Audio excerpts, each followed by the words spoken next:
The silent watchers. The coffee had gone cold hours ago, but Commander Jake Morrison kept sipping it anyway.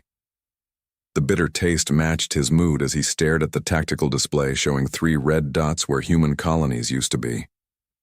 Havens, rest mining station, drifted in the darkness between stars, its crew of 47 souls possibly the only humans left alive in this sector of space. 6 months had passed since the attacks began. 6 months of watching human settlements go dark one by one, their distress signals cut short by an enemy nobody had ever seen. The Colonial Defense Force had sent 3 fleets to investigate. None had returned. Morrison rubbed his weathered face, feeling every one of his 52 years. He had commanded troops in the Martian conflicts and survived the asteroid pirates near Jupiter, but nothing had prepared him for this. Fighting an enemy you couldn't see, couldn't understand, couldn't even properly identify, was driving seasoned soldiers to despair. The station's communications array crackled to life, breaking the oppressive silence. Morrison straightened in his command chair as the duty officer's voice filled the bridge. "Commander, we're receiving multiple distress signals. 3 separate frequencies, all human." Morrison's heart raced. After weeks of deadly silence, hearing human voices felt like finding water in a desert. Put them through all channels. The speakers erupted with overlapping voices, each one desperate and afraid. Colony ship New Brisbane was under attack. The mining platform Esperanza was losing life support. Research station Alpha Prime was requesting immediate evacuation. 3 different locations, 3 different crises, all happening simultaneously. "Sir," the communications officer said, his face pale. "The signals are coming from the Kepler system. That's 12 light-years away. These transmissions are 3 days old." Morrison's stomach dropped. By the time these messages had reached them, those people were already dead. He was listening to ghosts, the final words of humans who had trusted Earth to protect them. Dr. Zara Kim burst onto the bridge, her black hair disheveled and her tablet clutched against her chest. The 38-year-old xenobiologist had been working around the clock, analyzing every scrap of data they could gather about their mysterious enemy. "Commander, I need to show you something," she said, her voice tight with urgency. "The attack patterns, the timing, the locations, none of this is random." Morrison gestured to the main display. "Show us what you found, Doctor." Kim's fingers danced across her tablet, and the holographic display shifted to show a 3-dimensional map of human space. Red markers indicated attacked colonies, while blue dots showed settlements that remained intact. At first glance, it looked chaotic, but as Kim highlighted different aspects of the data, a pattern emerged. "Look at the distances," she said.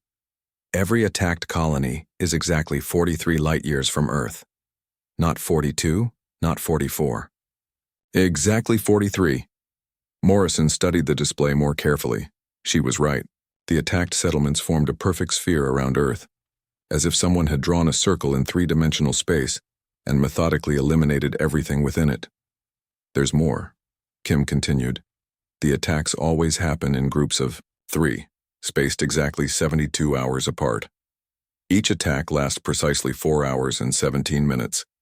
This isn't warfare, Commander, it's systematic, scientific." Chief Engineer Rico Santos joined them on the bridge, wiping grease from his hands with a worn cloth. The stocky man from the asteroid colonies had kept Haven's Rest operational through breakdowns that should have killed them all. His practical mind cut straight to the heart of the matter. "You're saying they're testing us," Santos said, "like lab rats in a maze." Kim nodded grimly. "Every attack teaches them something new about our technology, our tactics, our capabilities. They're gathering data, and they're being very methodical about it." Morrison felt a chill run down his spine. If Kim was right, then humanity wasn't facing raiders or conquerors. They were dealing with scientists who viewed humans as specimens to be studied before elimination. The station's artificial intelligence, Nova, materialized as a shimmering hologram beside the tactical display. The AI had been designed for mining operations, but 6 months of analyzing alien attack patterns had evolved its capabilities in unexpected directions. "Commander Morrison," Nova said in its gender-neutral voice, I have completed my analysis of the attack sequences. Dr. Kim's assessment is correct but incomplete. The hologram shifted, showing new data streams. The aliens are not merely testing our defenses. They are mapping our response times, analyzing our communication protocols, and cataloging our technological capabilities. Based on current patterns, I calculate they are preparing for a major offensive. Morrison's blood ran cold. How major? If the pattern holds, the next phase will involve simultaneous attacks on all remaining human settlements within the 43 light-year radius, including Earth. The bridge fell silent except for the hum of life support systems. Morrison had fought in dozens of battles, but the scale of what Nova described was beyond anything in human military history.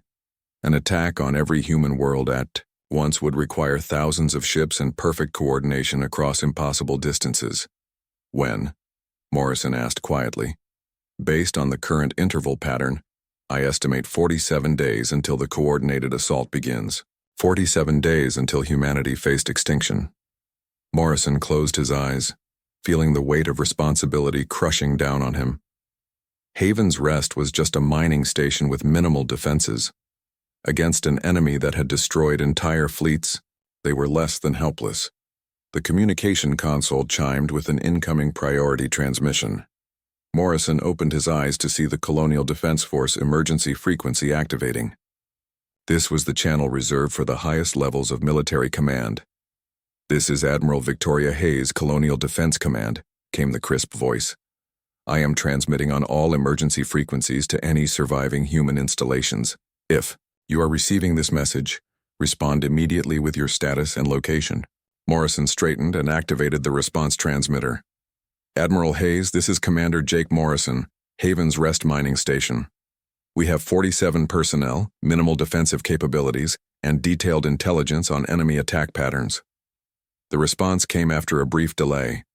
"Commander Morrison, your station is now designated as Intelligence Gathering Point Alpha. I am transmitting classified coordinates.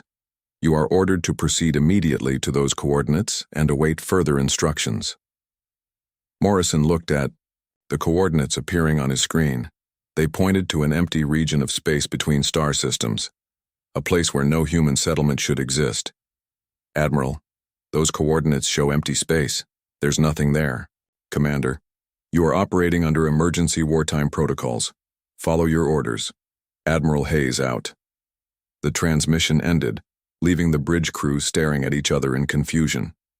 Santos was the first to speak. "Empty space," he muttered. "What kind of military installation hides in empty space?" Kim was studying the coordinates on her tablet. "These coordinates are interesting. They're positioned at a gravitational balance point between 3 star systems. It would be incredibly difficult to detect anything there using conventional sensors." Morrison made his decision. After 6 months of watching humanity die colony by colony, following mysterious orders felt better than sitting helplessly in the dark. "Santos, prepare the engines. We're moving out in 2 hours." As Haven's Rest changed course toward the mysterious coordinates, Morrison couldn't shake the feeling that they were flying toward humanity's last hope, or its final grave. The enemy had studied them for 6 months, learning their weaknesses and preparing for total annihilation. But humans had spent those same 6 months learning too. And if Admiral Hayes was gathering the survivors at a secret location, maybe Earth had been preparing its own surprises. The journey to the coordinates took 18 hours. As they approached the designated location, their sensors detected nothing but empty space and cosmic radiation. Morrison was beginning to wonder if they had been sent on a fool's errand when Nova spoke up. "Commander, I am detecting massive gravitational anomalies consistent with artificial structures. Something very large is present at these coordinates, but it is somehow hidden from our sensors." Suddenly, space itself seemed to shimmer and part like a curtain.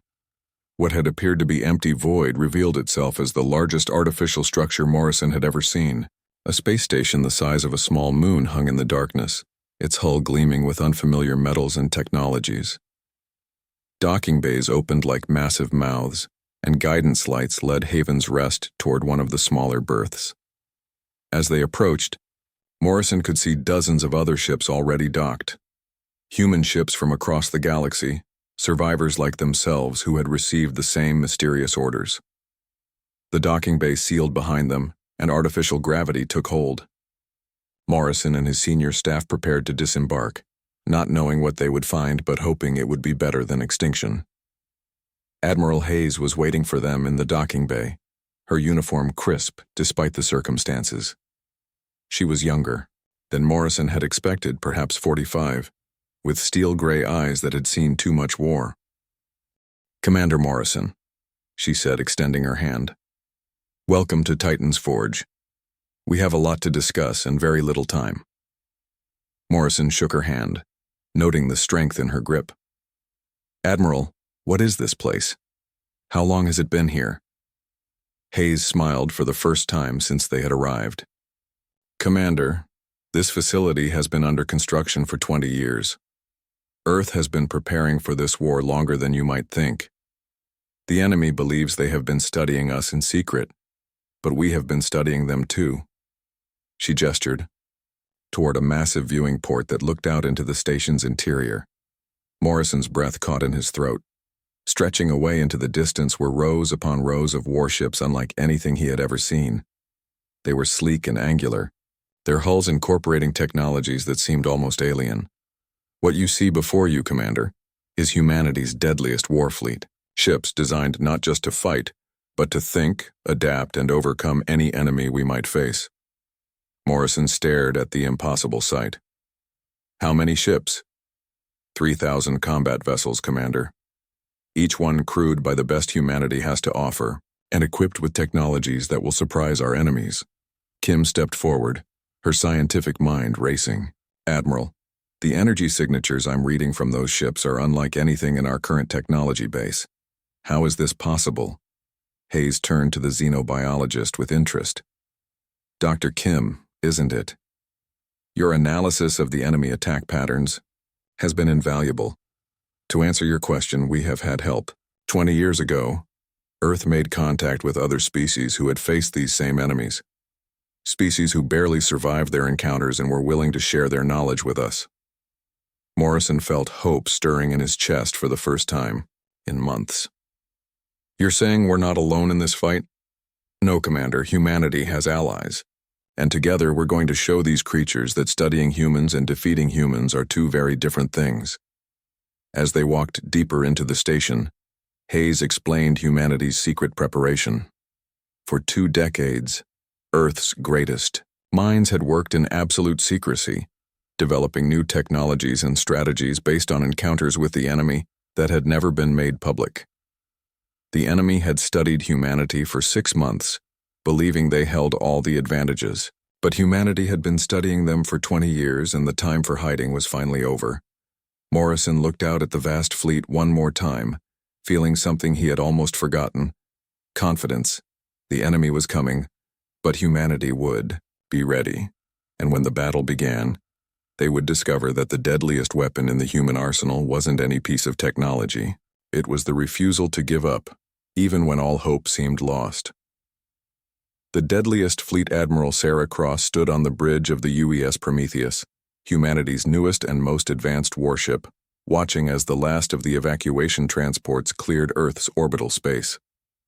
3 million civilians had been moved to the outer colonies in the past week, but 40 billion more remained on the planet below. If humanity lost this battle, they would all die. "Admiral," called Captain Liu Wei from his position at the tactical display, "long-range sensors are detecting massive gravitational distortions at the edge of the solar system.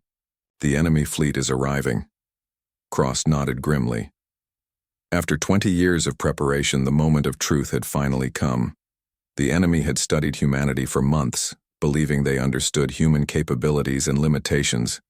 They were about to discover how wrong they were. The bridge crew worked with practiced efficiency, their training evident in every movement. Unlike traditional military vessels, the Prometheus was designed around human adaptability rather than raw firepower. Every system could be reconfigured in real time, every weapon could be modified for unexpected situations, and every crew member was cross-trained in multiple specialties. "Communications. Patch me through to all fleet commanders," Cross ordered. Diru, massive display screen activated, showing the faces of 3,000 ship captains spread across the solar system, men and women from every corner of human space, united in their determination to protect their home. Ladies and gentlemen, Cross began, her voice carrying across the vast fleet. 20 years ago, Earth's leaders made a decision. Instead of waiting for the enemy to come to us, we chose to prepare. We studied their tactics, learned from species they had destroyed, and built something they would never expect. She paused, looking at the determined faces on her screen. The enemy believes. They understand humanity. They think we are predictable, limited by our technology and our fear. Today we show them what it truly means to be human. Captain Liu's tactical display lit up with new contacts, hundreds of them, pouring through the outer system like a plague of locusts. The enemy fleet was massive, dwarfing anything humanity had ever assembled. But Cross had expected this. Fleet deployment Omega, she commanded. All ships to designated positions. Across the solar system, the human fleet dispersed in a pattern that would have seemed chaotic to any conventional military. Observer. Instead of forming traditional battle lines, the ships scattered like seeds on the wind, each one taking position at seemingly random locations throughout the inner system. The enemy fleet advanced with mechanical precision, their ships moving, in perfect formation. They were beautiful in their own way, sleek vessels of crystalline material that seemed to bend light around themselves. But their beauty was cold, lifeless, the product of minds that saw warfare as mathematics rather than. Commander Jake Morrison watched from the bridge of Haven's Rest, now equipped with the latest human technology. The mining station had been transformed into a mobile command post, its sensors providing real-time intelligence to the fleet commanders. Admiral Cross, Morrison reported. Enemy fleet composition matches our projections. 1,200 heavy assault vessels, 4,000 fighter craft, and 1 massive command ship. The command ship is 3 times larger than anything we've seen before. Cross studied the tactical display as the enemy fleet took standard attack formations.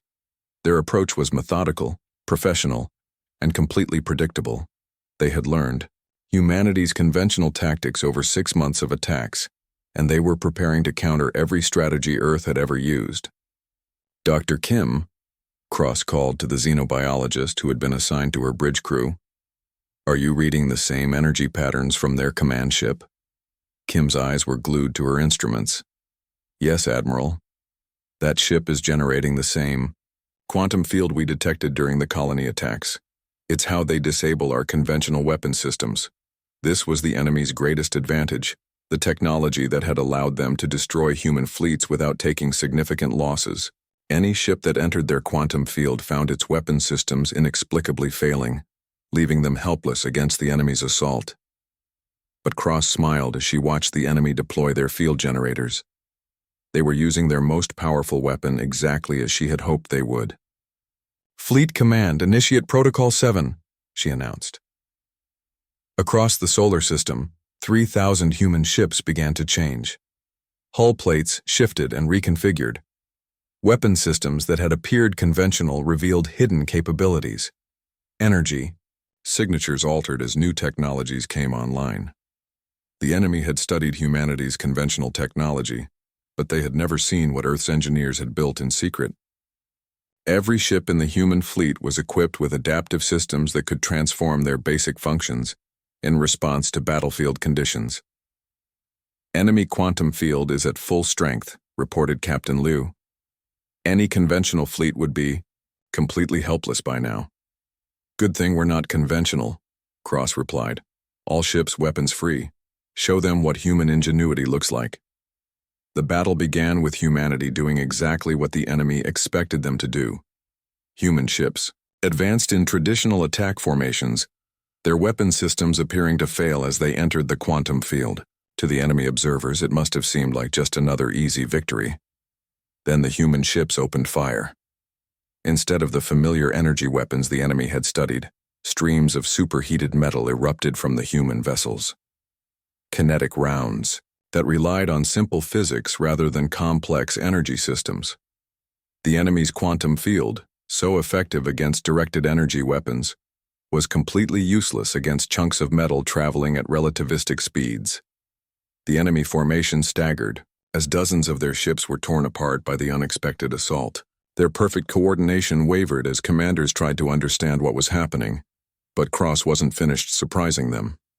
Phase 2, all ships, she commanded. The human fleet suddenly dispersed, individual ships breaking formation and moving in seemingly random directions.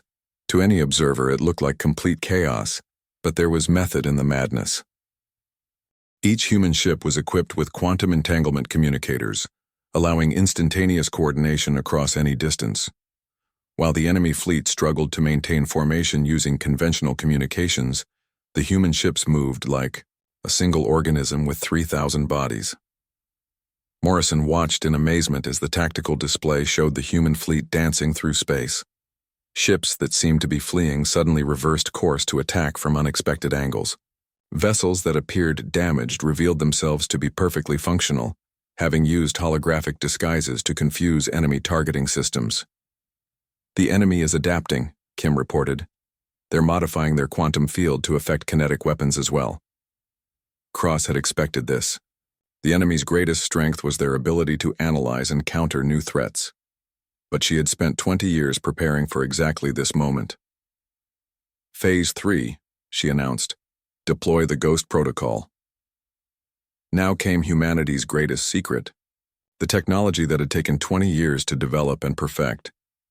Each human ship activated its quantum displacement field, a system that didn't make them invisible, but rather made them exist in multiple quantum states simultaneously.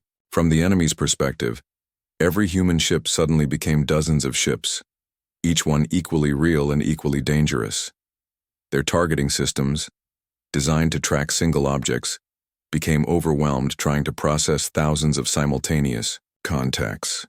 The enemy command ship, the massive crystalline vessel that had orchestrated the destruction of human colonies, began to pulse with angry red energy.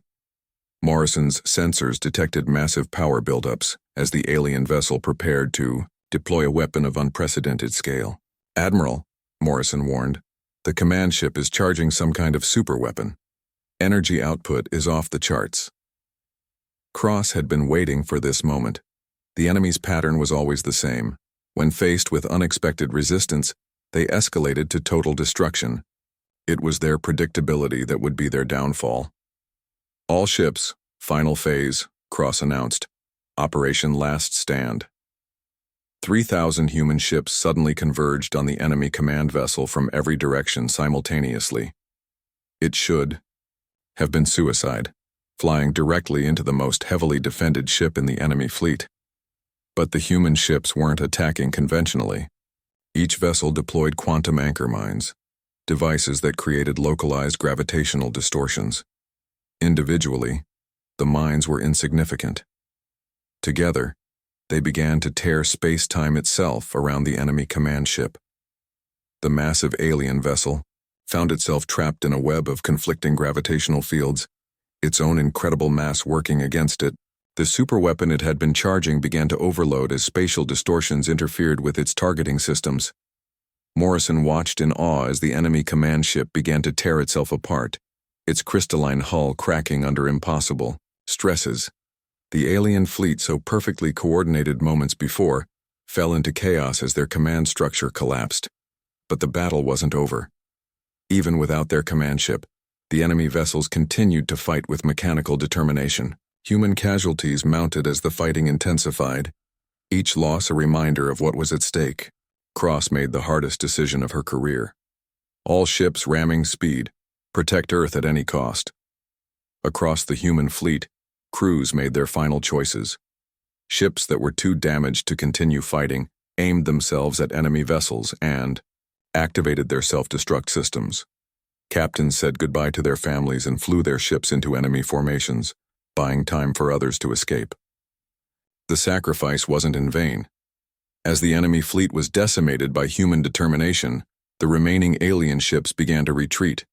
They had studied humanity for months, but they had never understood the most important aspect of human nature, the willingness to sacrifice everything for others. Dr. Kim watched the enemy retreat with tears in her eyes. "Admiral, they're withdrawing. The remaining ships are leaving the solar system." Cross allowed herself a moment of relief before turning to the aftermath. Nearly half the human fleet had been destroyed or severely damaged, but Earth remained free. More importantly, humanity had proven something crucial to the galaxy. "Admiral Cross," came a transmission from Admiral Hayes at Titan's Forge. "We're receiving communications from 17 different alien species. They all want to establish diplomatic relations with humanity." Cross smiled wearily. Humanity had been alone in the galaxy for so long that they had forgotten other species could be allies rather than enemies. The battle against the crystalline invaders had changed that forever. Over the following months, the truth emerged. The enemy they had fought was known throughout the galaxy as the Architects, a species that had conquered dozens of civilizations through their methodical approach to warfare. They studied their enemies, identified their weaknesses, and then destroyed them with cold efficiency. But humanity had refused to follow the script. Instead of fighting conventionally, they had adapted, improvised, and sacrificed in ways the Architects couldn't predict or counter. The human victory had broken the Architects' reputation for invincibility and inspired resistance movements across the galaxy. Commander Morrison returned to Haven's Rest, but his mining station now served as a diplomatic outpost. Representatives from dozens of species came to learn about human military tactics and, more importantly, human values. Dr. Kim published her analysis of the battle, establishing new theories about adaptive warfare that would influence military thinking for generations. Her work proved that the greatest weapon wasn't technology or firepower, but the refusal to give up when faced with impossible odds. And Admiral Cross found herself appointed as the first human representative to the Galactic Defense Alliance, a coalition of species united in their determination to prevent another Architect invasion. The battle for Earth had ended, but humanity's greatest adventure was just beginning. They had proven themselves worthy of respect among the stars, not through conquest or dominance, but through their unique combination of ingenuity, sacrifice, and unbreakable will. The galaxy would never be the same, and neither would humanity. Years later, when historians studied the Battle of Sol, they would identify it as the moment when humanity transcended its limitations and became something greater. Not through superior technology or overwhelming force, but through the simple refusal to accept defeat. The Architects had studied humanity for months, learning their weaknesses and preparing for their destruction. But they had never understood humanity's greatest strength, the ability to become more than the sum of their parts when faced with extinction. When all hope was lost, Earth had deployed its deadliest war fleet, not the ships themselves, but the indomitable human spirit that crewed them. And that spirit would carry humanity to the stars and beyond, forever changing the course of galactic history.